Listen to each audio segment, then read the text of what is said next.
प्यारे बच्चों, आप सभी का फिजिक्स क्लासेस में स्वागत है। आज हम लोग पढ़ेंगे बल तथा गति के नियम अध्याय 6, जिसमें मैंने बच्चों आप सभी को बल की परिभाषा, बल का मात्रक और बल के प्रकार पिछले वीडियो में मैंने आप सभी को बता दिया है। वहाँ से एक बार पुनः आप सभी लोग उसको अध्ययन कर लेंगे। आज हम आप सभी को बताएंगे न्यूटन के गति के नियम, न्यूटन्स लॉ ऑफ मोशन। इसके बारे में बच्चे मैं बताऊंगा आप सभी को। तो स्क्रीन पर आपको अध्याय 6 बल तथा गति के नियम का चैप्टर आपको दिख रहा है और आज का हमारा टॉपिक है न्यूटन के गति के नियम, न्यूटन्स लॉ ऑफ मोशन। तो बच्चे आप लोग जान जाए, सर आइजैक न्यूटन ने सबसे पहले 1687 में अपनी पुस्तक प्रिंसिपिया में गति के नियमों लॉ ऑफ मोशन को प्रतिपादित किया। इसीलिए इस वैज्ञानिक के सम्मान में गति के नियमों को न्यूटन के नियम कहा जाता है। आई बात समझ में बच्चों? फिर है बच्चों, अब मैं आप सभी को स्क्रीन पर दिख रहा होगा न्यूटन के गति के 3 नियम हैं। प्रथम नियम जड़त्व का नियम, द्वितीय संवेग का नियम, तृतीय क्रिया प्रतिक्रिया का नियम। आपको स्क्रीन पर दिख रहा है। अभी हम इसका एक वीडियो के अंत में इसका मैं ट्रिक बताऊंगा आप सभी को कि कैसे आप इसको याद रखेंगे। आई बात समझ में?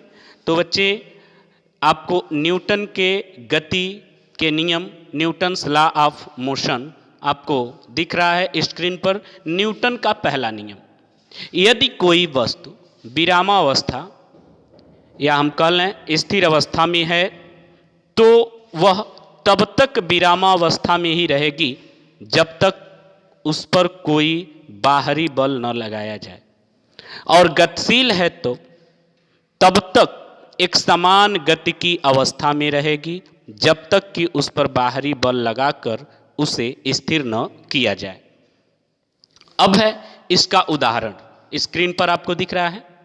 जब कोई रुकी हुई गाड़ी अचानक चल पड़ती है तब उसमें बैठे यात्री पीछे की ओर झुक जाते हैं, तथा इसके ठीक विपरीत जब कोई चलती हुई गाड़ी अचानक रुक जाती है तब उसमें बैठे यात्री आगे की ओर झुक जाते हैं। यह तो पहला उदाहरण हुआ बच्चे, स्क्रीन पर आपको दिख भी रहा है, आप नोट्स बनाते चलेंगे। और दूसरा उदाहरण है, जब हम किसी कार में यात्रा करते हैं तो चलती हुई कार के सापेक्ष हमारा शरीर गति की अवस्था में रहता है, परंतु जब ब्रेक लगाया जाता है तो गाड़ी के साथ साथ सीट भी विरामावस्था में आ जाते हैं, परंतु हमारा शरीर जड़त्व के कारण गतिज अवस्था में ही बना रहना चाहता है, इसलिए हमारा शरीर ब्रेक लगाने पर आगे की तरफ तेजी से झुकता है। तो ये दूसरा उदाहरण हो गया बच्चे। अब हम बात करते हैं न्यूटन का दूसरा नियम। न्यूटन का दूसरा नियम स्क्रीन पर आपको दिख रहा है। किसी भी वस्तु के संवेग परिवर्तन की दर उस पर लगाए गए बल के समानुपाती होते हैं, तथा संवेग परिवर्तन की दिशा वही होती है जो बल की दिशा होती है। स्क्रीन पर आपको दिख रहा है, आप नोट्स बनाते चलेंगे। इसका उदाहरण आपको स्क्रीन पर दिख रहा है बच्चे। उदाहरण है, क्रिकेट खिलाड़ी तेजी से आती हुई गेंद को पकड़ते समय अपने हाथों को पीछे की ओर खींच लेते हैं ताकि गेंद का वेग कम किया जा सके, इससे कम चोट लगती है।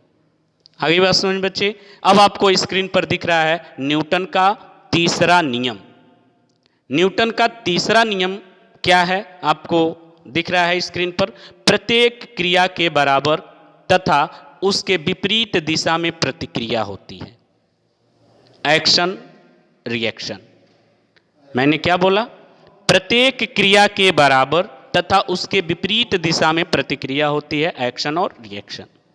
इसका उदाहरण आपको यहाँ पे दिख रहा है, थर्ड लॉ ऑफ मोशन का। यहाँ पर आप सभी को इमेज बना हुआ है, दिख रहा है। अब है बच्चे उदाहरण आपको यहाँ पर दिख रहा है, अभी स्क्रीन पर उसका इमेज दिखा। इसमें उदाहरण में दिख रहा है कि बंदूक से जब गोली निकलती है तब चलाने वाले को पीछे की ओर धक्का लगता है। यदि बंदूक ठीक से न पकड़ें तो कलाई टूट सकती है। तो ये तो हुआ बच्चे न्यूटन्स लॉ ऑफ मोशन के बारे में आपको मैंने बताया, न्यूटन के गति के नियम के बारे में मैंने बताया बच्चे आप सभी को। अब इसको आप लोग कैसे याद रखेंगे, मैंने बताया था, याद करने का तरीका भी मैं आप सभी को बताऊंगा। तो आपको मैं एक ट्रिक दे रहा हूं, उसको आप जरूर याद करेंगे। जड़ से क्रिया, जड़ से क्रिया, इस बिंदु को, इस पॉइंट को आप नोट करेंगे जो मैं बोल रहा हूं, जड़ से क्रिया। जड़ का मतलब फर्स्ट नियम यानी प्रथम नियम जड़त्व का, से यानी कि सेकेंड नियम जो होता है वो संवेग का, क्रिया यानी कि थर्ड नियम जो होता है वो क्रिया और प्रतिक्रिया का नियम होता है। तो याद रखेंगे क्या, जड़ से क्रिया, जड़ से क्रिया। जड़ का मतलब पहला नियम जड़त्व का, से यानी कि दूसरा नियम संवेग का, क्रिया यानी कि तीसरा नियम क्रिया और प्रतिक्रिया का। आगे बात समझ बच्चे। तो आज के हमारे इस लेक्चर में बस इतना ही।